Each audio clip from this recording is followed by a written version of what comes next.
তুমি ঠেই জানি ভুললে গেছো যে আমরা এজেন্ট হয়েছি। না ভাই আমি ভুলি নাই তো ভাই। ভাই আপনাকে তো সামনে সুদিন। আদম কই? আদম ভাই রেডি আছে ভাই, আপনি কইলেই ভাই আদম আয়া পড়বো। আপনি ভাই একটা কাম করবেন, ওই আহসান সাহেবের একদম ভিতরে ঢুকে যাবেন, একদম ক্লোজ হয়ে যাবেন ভাই। আচ্ছা, তোমার কি নিজের কোনো কাম নাই যে অন্যের কামের মধ্যে নাক গলাও? ভাই কি করলাম ভাই আমি? না, এই যে তুমি আমার বুদ্ধি দিলা আহসান সাহেবের এককালে ভিতরে ঢুকে যাওনের, আমি কি বুদ্ধি চাইছি তোমার দ্বারে?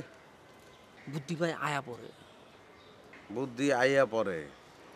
তো বুদ্ধি আইয়া বললে ঠেয়ামো কেমন তারা? আচ্ছা, তুমি একটা কাজ করবা, এখন থেকে তোমার যদি বুদ্ধি আইয়া পড়ে তাহলে তুমি আমার জিজ্ঞাসা যে ভাই বুদ্ধি তো আইয়া পড়ছে, আমি কি আপনার বুদ্ধিটা দিমু? ঠিক আছে ভাই। ভাই আমার তো ভাই একটা বুদ্ধি আয়া পড়ছে, দিমু ভাই? না, আজকে বুদ্ধি আমাকে লাগবে না। ভাই এই চেয়ার কার বাসাতে আনছো দিয়েই ভাই সালাম আলাইকুম।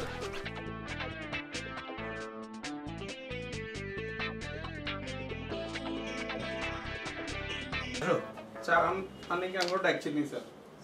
হ্যাঁ ডাকছি।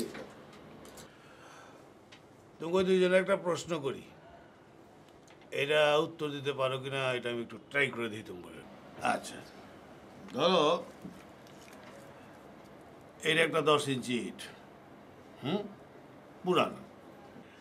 মার্কেটে এই ইটের দাম কত হইতে পারে? স্যার এটার মূল্য অনির্ধারিত। কিরকম? স্যার মনে করেন এই ইটটা আপনি আপনার জমিনে রাখলেন, এইটার উপর আরেকটা ইট, এর উপর আরেকটা ইট, এর উপর আরেকটা ইট, এর উপর আরেকটা ইট, এইভাবে ইট দিতে দিতে একটা 10তলা বিল্ডিং হইল। এখন স্যার আপনি যদি এই তলের ইটটা টান দিয়ে সরাই ফেলান তাইলে কিন্তু পুরো বিল্ডিংটা কী হইবে, ধ্বংস হয়ে যাইবে। সেই অর্থে স্যার এই ইটের দাম কোটি টাকা, আবার এই ইটের দাম 5 টাকা। আরে গুড, আরে তোরা তো একদম ঠিক উত্তর। আমি এদিকে আসো, এদিকে আসো, এদিকে আসো, এদিকে আসো। যা বলো বলাই যা। না না না না না, জবাব তো তুমি দিছো। এদিকে আসো, এদিকে আসো, এদিকে আসো। তুমি আসলে অনেক বুদ্ধিমান। স্যার কি বলেন এগুলো, বললে যে কিসের জন্য স্যার লজ্জা যেতে আছেন স্যার? ঠিক আছে স্যার, তাহলে আমরা এখন আসি স্যার। আসসালামু আলাইকুম স্যার। কাজ করো।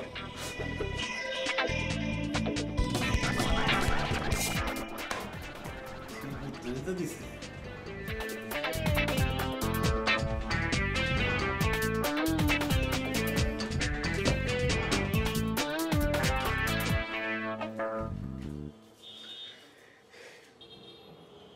তলের ইটের দাম বলে অনির্ধারিত। আল্লাহর মাথায় কোনো সেন্স নাই। ওরে বেড়া একটা বিল্ডিং, ইট সিমেন্ট বালি এই যখন লাগিয়ে যায়, এগুলো তলের তলে একটা ইট তুই টাইনে বাইর করবি কেন তারা? ওরে বাবরে, তুই এত কিছু জানিস শুনি হাতের লগে তাল মিলাস কিল্লাই। এখন কিছু কিছু মানুষ আছে যারা নিজেরা যেটা বিশ্বাস করে মনে করে ওইটাই চিরন্তন সত্য। মূলত বলদ, সে যে একটা বলদ এটা সে নিজে ছাড়া আর ব্যক্তি বোঝে। সুতরাং আমাদের এই মুশকিল আসান হইল ওই গোত্রের লোক।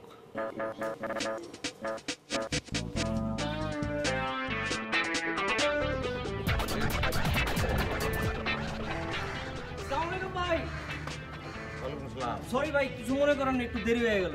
আরে না, সমস্যা নাই, তুমি তো একটু দেরি করতেই পারো।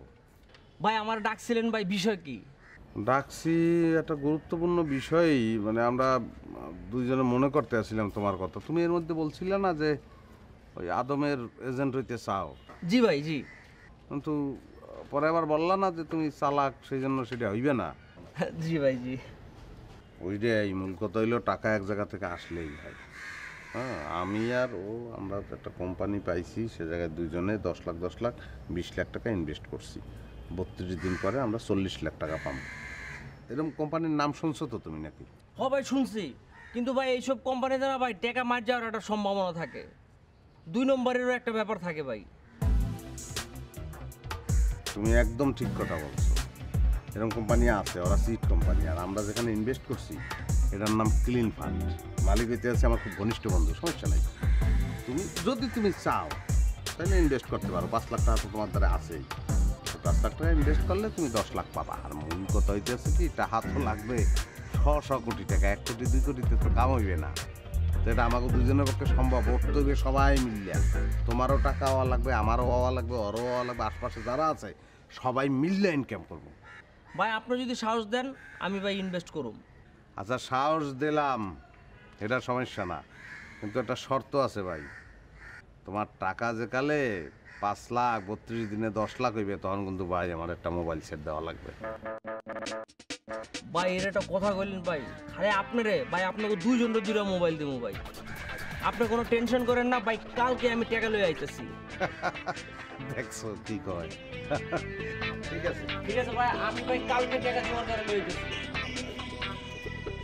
কোনো টেনশন লয় না ভাই, কালকে আইতেছি। আসসালামু আলাইকুম ভাই।